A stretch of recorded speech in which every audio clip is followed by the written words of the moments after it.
Rings of Power Episode 3 can be summed up in 3 words. Slow, motion, boring. So you're telling me there's a chance? Yeah! Dear God, if Amazon thinks all the criticism for this show is because of the race of a person, they are living in a fantasy delusional land, because this show is just boring. I don't even know how long this review is going to go, because nothing really happened in the show except for a lot of slow motion frolic. I mean, honestly, let's just get into it. Now, if you remember from the last episode, this elf was captured. He is now a slave with other elves, and they're digging a tunnel for the orcs.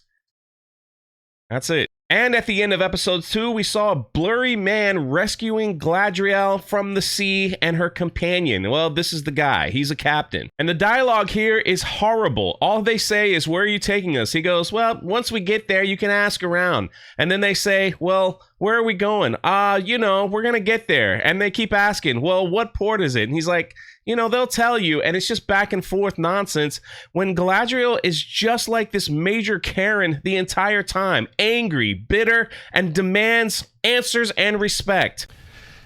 Please clap. They're then taken to the mirror. Did I say that correctly? Forgive me. This is a normie reviewing a show, and I'm doing my very best. Plus, the show is extremely boring, and it's hard for me to remember certain details. But yeah, they were taken there where elves are no longer welcome.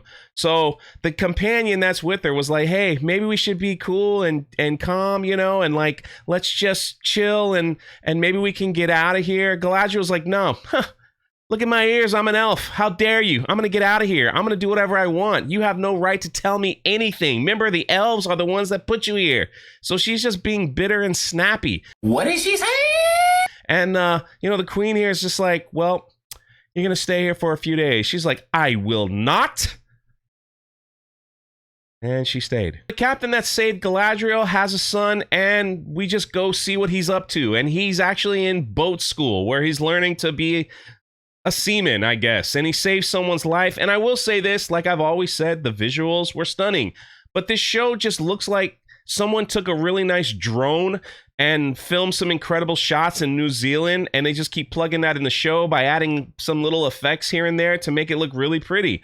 Honestly, they could take those shots, put some really calming music, and start their own YouTube channel, where people need to relax and calm down. People will probably watch that more than this. So we get back to the enslaved elves, and they've hit a snag. There's a giant old tree in the way of their tunneling, and the elves don't want to cut it down because it's like, that tree's been here. It deserves to stay here. Let's just go around. And the orcs come out, and they're just like, "No, you're going to cut the tree down because that's what we want." And they go back and forth. Then the orcs decide to have a little fun. They're just like, "Here, have some water, drink up." While they're all drinking, one of the orcs takes out a sword and cuts the throat of one of the elves, and it looked terrible. It looked like something out of Friday the 13th Part 1. And you don't even really see it. They just kind of like go, "Ha." And the guy falls down, guess what, in slow motion, and he dies. And so the main elf here was like, "I'll cut down the tree. Please, I'll cut it down." So he gets a little axe and he stands up there and he sees what's going on. And to save the rest of the elves, he begins to chop down the tree. But before that, he puts his hand on it to let him know, "You did good, tree. You did good. But I got to cut you down." Very exciting. And, yeah. So then we get to one of the weirdest scenes in the entire show. I don't really understand this. Galadriel was going to steal a ship because she wasn't going to be bound up in that place for 3 days. And then the captain comes and was like, "You shouldn't really steal a ship, but I got something you might like. Let's just ride horses." So then they go into, yes, more slow motion. And this is the one time that Galadriel smiles. She's smiling riding a horse in slow motion. And this takes up, plenty of time to fill the episode out, to hit that, 45, 55 minutes of the episode. But it's just super awkward because this just proves her super Karen powers. It's like, "I'm on a horse. I'm free." And the captain takes her to some place where he finds like an old library, and she's able to read stuff.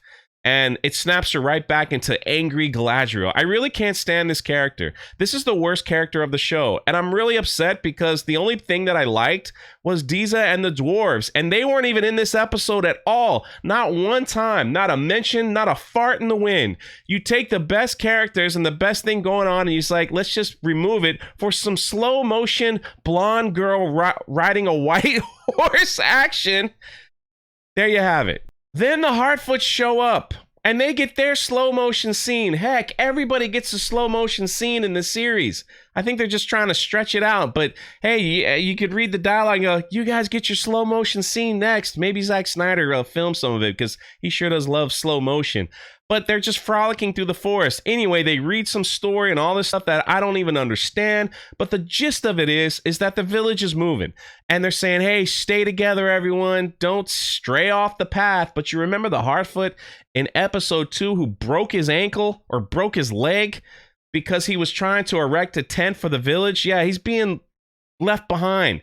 He's doing his best. You know, he's got all his stuff in his cart and he's really trying to like push forward with all the pain and agony. But aren't these creatures are supposed to have like giant hearts? Their hearts are bigger than their feet. Aren't they supposed to like share their food with the poor, you know, and take care of one another? But no, do you think they turn around and say, hey, let's help Buddy out? You know, his leg is broken and he's trying to carry all his stuff on his own. Nope, not one. Not one of these creatures turned around to check on Buddy. Not one. Not one of them cared. Not one of them whispered and said, hey, remember a guy who tried to like put up a tent? You know, maybe he needs some help with his family. So now his family's crying to him like, can you please hurry? Like we're being left behind. He's like, I'm doing my very best. I got a broken leg here. This is just makes no sense. You try to advertise, you know, certain, what do you call these creatures, hobbits, whatever it is, that they're loving, they're caring, they're people of the forest. And yet when one person gets injured and falls behind, they're like, well, good on you, man. I hope everything works out for you. I hope you don't get eaten in the forest. I hope. Well, see you later. Then we get to this weird dialogue right here. This was the guy that was with Galadriel in the little raft that got rescued. He gets into a fight in town and he gets thrown in jail. That's it. And then we get back to the Harfoots, and here comes old man. Are we going to call him Gandalf at this point? Like, is this who he is? I mean, my gosh, could somebody at least sew him a shirt? Gandalf? Or maybe some trousers? What is he wearing? Like a rug of grass? Does someone just sew some sod together and that's what he's wearing? That looks uncomfortable, disgusting, and smelly. I mean, why would you want that? He finally echoes out a word that everyone can understand. He looks at them and he's like, and in perfect English, friend. And they all smile, and he's going to help them get to where he's got to go. Obviously, he used magic to, like, pick up the cart. So there's definitely some wizardry going on here. Maybe it's Harry Potter. I don't know. They got to do something to fix this show. Because, dear God, help us. It is just so boring. Weird. Buddy, you're weird. Then we get back to the elves and they start a revolt. They're like, we can't take this anymore, man. We could beat these orcs. We're elves. Let's go. And so there's a tug of war here with the chains and they find some weapons and they go on this whole revolt and they lose. They get beat up. Many of them are killed. And our main man, elf, he gets knocked out. And then the orcs start chanting Adar, Adar, Adar, which is the title of the episode, but he never shows up. And if you're wondering who Adar is, there he is, a blurry figure. They did the same exact thing in episode 2. When Galadriel was rescued at the very end, they showed a blurry figure so you could come back and go, who is the blurry figure? I must know. I must continue to watch the blurry figure. But that's it. That's the end of the show. I mean, there's nothing to this episode. Nothing like progressed except for slow motion frolic and running and drone shots. That's really it. And I'm telling you, if you think the criticism is because of what you think it is, you're absolutely wrong. This show is just boring. I mean, it's just boring. There is no action in it. It's just really tough to understand dialogue. Well, at least for me anyway.